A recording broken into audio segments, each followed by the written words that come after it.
सबसे मैं सीधा संवाद करूं, पर मैं क्यों नहीं आ पाया, यह बात आप सभी जानते हैं।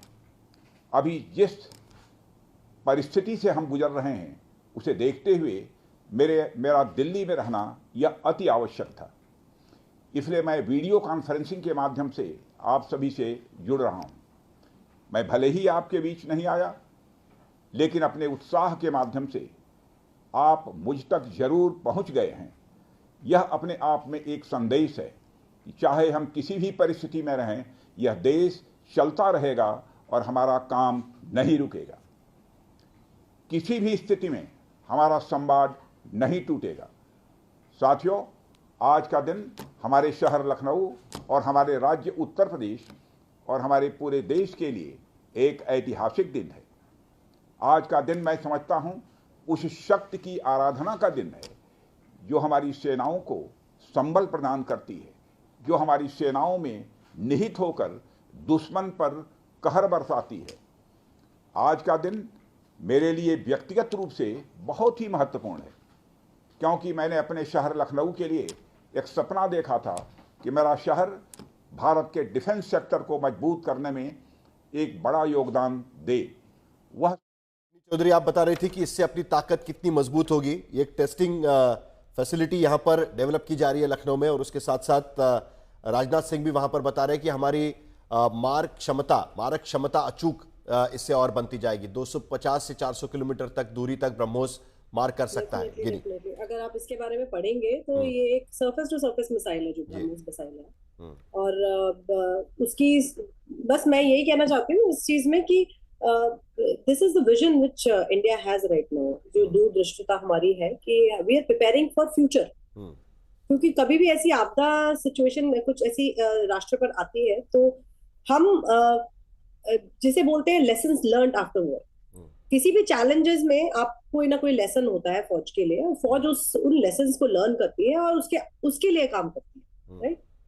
तो ये उसी की तरफ एक स्टेप है, और ऑल्सो एक अलाइनमेंट है मेक इन इंडिया और आत्मनिर्भर भारत को हम ये भी कह सकते हैं। बिल्कुल। मेजर जनरल राजन कोचर भी हमारे साथ में जुड़े हुए हैं, इस चर्चा में शामिल होंगे, और उसके साथ साथ डीके पांडे ग्रुप कैप्टन वो भी हमारे साथ जुड़े हुए हैं। लेकिन राजनाथ सिंह कुछ बात कर रहे हैं, जरा एक बार सुनते हैं एक बार फिर। महीने में इस प्रोजेक्ट को पूरा करके दिखाया। आज हमारे आसपास जैसी परिस्थितियां हैं उसे देखते हुए यह बेहद जरूरी हो जाता है कि हम अपने लक्ष्यों को ऐसे ही समयबद्ध तरीके से पूरा करते रहें। इस मौके पर मैं उत्तर प्रदेश के माननीय मुख्यमंत्री श्री योगी आदित्यनाथ जी का विशेष आभार प्रकट करता हूं। यदि इतने कम समय में ब्रह्मोस की इंटीग्रेशन एंड टेस्टिंग फैसिलिटी की स्थापना हो सकी तो इसके पीछे योगी जी का बहुत बड़ा योगदान है। मैं डीआरडीओ, हमारे वैज्ञानिक, हमारे इंजीनियर्स और इस प्रोजेक्ट से जुड़े हर व्यक्ति और संस्था को मैं हृदय से बधाई देता हूं। आप लोगों ने दिन रात मेहनत करके इस इंटीग्रेशन एंड टेस्टिंग फैसिलिटी को खड़ा किया है। देश भर के वैज्ञानिक, इंजीनियर्स और युवाओं का योगदान हमें इस फैसिलिटी सेंटर में देखने को मिलेगा। मैं आपकी मेहनत और लगन को नमन करता हूं। साथियों, हमारी सरकार जब उत्तर प्रदेश में डिफेंस कॉरिडोर के विजन को लेकर आगे बढ़ी थी तो उस समय हमारे सामने अनेक बड़े लक्ष्य थे। उन तमाम लक्ष्यों में से हमारा एक उद्देश्य यह भी था कि हम उत्तर प्रदेश को एक बार फिर देश के प्रोडक्शन सेंटर के रूप में डेवलप करें। यूपी डिफेंस कॉरिडोर लखनऊ सहित कानपुर, झांसी, चित्रकूट, आगरा और अलीगढ़ से होकर गुजरता है, और ये सभी नोड्स आने वाले समय में विकास के नए केंद्र बनकर उभरेंगे।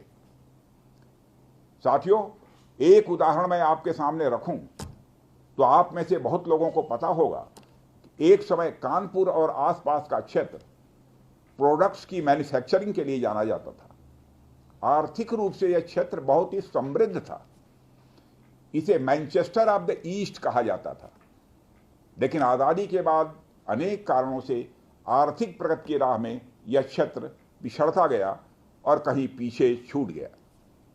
मैं उन कारणों में तो नहीं जाना चाहूँगा, पर कहना यह चाहता हूँ कि यूपी डिफेंस कॉरिडोर के निर्माण के बाद यह क्षेत्र फिर से एक बार अपने पुराने वैभव को प्राप्त करने की ओर आगे बढ़ चला है। मुझे इसमें कोई संदेह नहीं है कि कानपुर विकास की उन ऊंचाइयों को छुएगा जो दुनिया के विकसित क्षेत्रों के लिए अनुकरणीय होगा। कल को वेस्ट में कोई क्षेत्र जब बहुत अधिक प्रगति करेगा तो उसे कानपुर ऑफ द वेस्ट कहा जाएगा। इसी प्रकार डिफेंस इंडस्ट्रियल कॉरिडोर के सभी नोड्स को डेवलप करने के लिए हम पूरी तरह से कमिटेड हैं। मुझे यह भी बतलाया गया है कि अभी उत्तर प्रदेश डिफेंस कॉरिडोर में aircraft manufacturing, UAV, drones, ammunitions, composite and critical materials, small arms, textile तथा पैरासूट आदि में मेजर इन्वेस्टमेंट किए गए हैं। एक अच्छी बात यह है कि इस डिफेंस कॉरिडोर में हमें पब्लिक सेक्टर और प्राइवेट सेक्टर दोनों की ही बड़ी अहम भागीदारी दिखाई दे रही है। साथियों, जब मैं प्राइवेट सेक्टर की भागीदारी की बात कर रहा हूं तो मुझे यह बताते हुए बड़ी खुशी हो रही है कि लखनऊ में ही पीटीसी इंडस्ट्रीज लिमिटेड द्वारा titanium and super alloy material plants की शुरुआत की जा रही है। इसके अलावा 7 एडिशनल क्रिटिकल प्रोजेक्ट्स की भी नींव इस समय रखी जा रही है। यह निश्चित रूप से रक्षा क्षेत्र में भारत की आत्मनिर्भरता की गति को और तेज करेगा।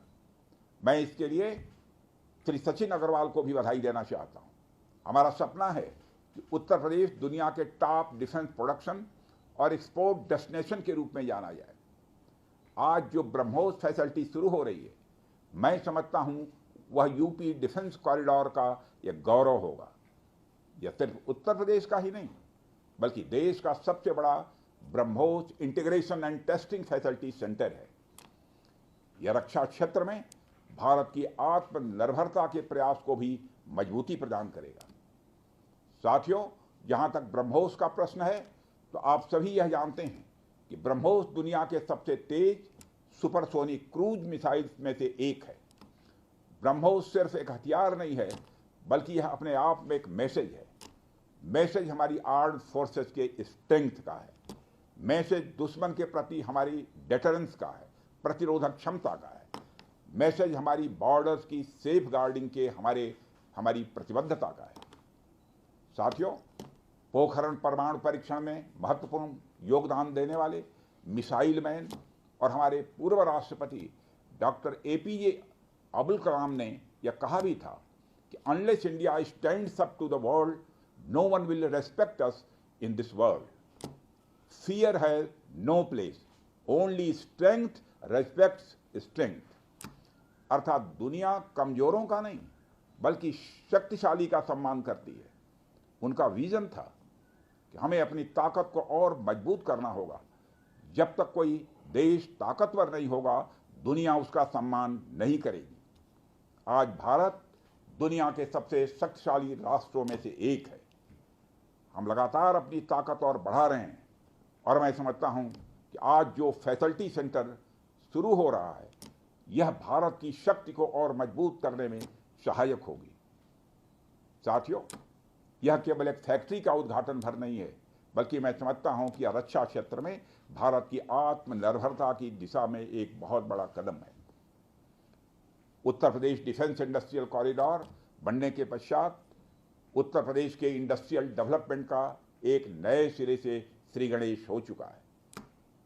इस डिफेंस कॉरिडोर में अब तक कुल 180 के लगभग एमओयूज साइन किए जा चुके हैं, जिसमें 34,000 करोड़ रुपए का इन्वेस्टमेंट प्रपोज्ड है।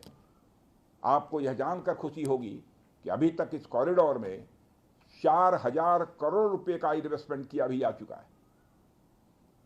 साथियों, टेक्नोलॉजी डे के दिन इस हाई टेक्नोलॉजी प्लेटफॉर्म फैसिलिटी को इनागुरेट करना अपने आप में एक लैंडमार्क डे है, परंतु इसके साथ साथ यह भारत की नई इनोवेटिव एनर्जी को भी दिखाता है, जिसको हमने पिछले कुछ सालों में गति देने का प्रयास किया है।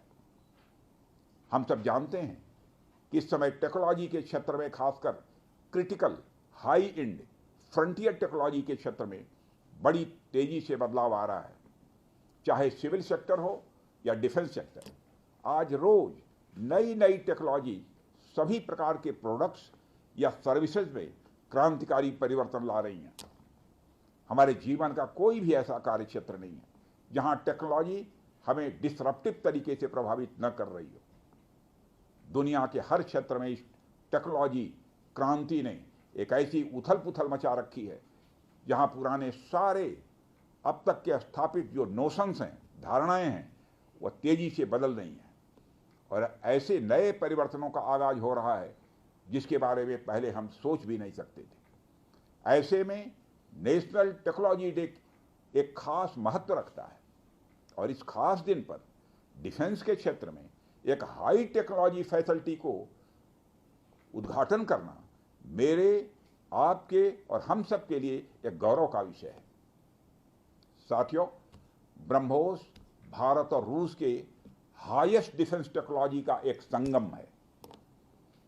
जिस तरह हमारा उत्तर प्रदेश प्रयाग स्थित संगम के लिए दुनिया भर में जाना जाता है, उसी तरह आने वाले समय में लखनऊ भी इस टेक्नोलॉजी के संगम के लिए जाना जाएगा और यह संगम कई अनेक विशेषताओं को अपने अंदर समाहित करता है। आने वाले समय में यह रोजगार के सीधे यानी डायरेक्ट और इनडायरेक्ट अवसर पैदा करेगा।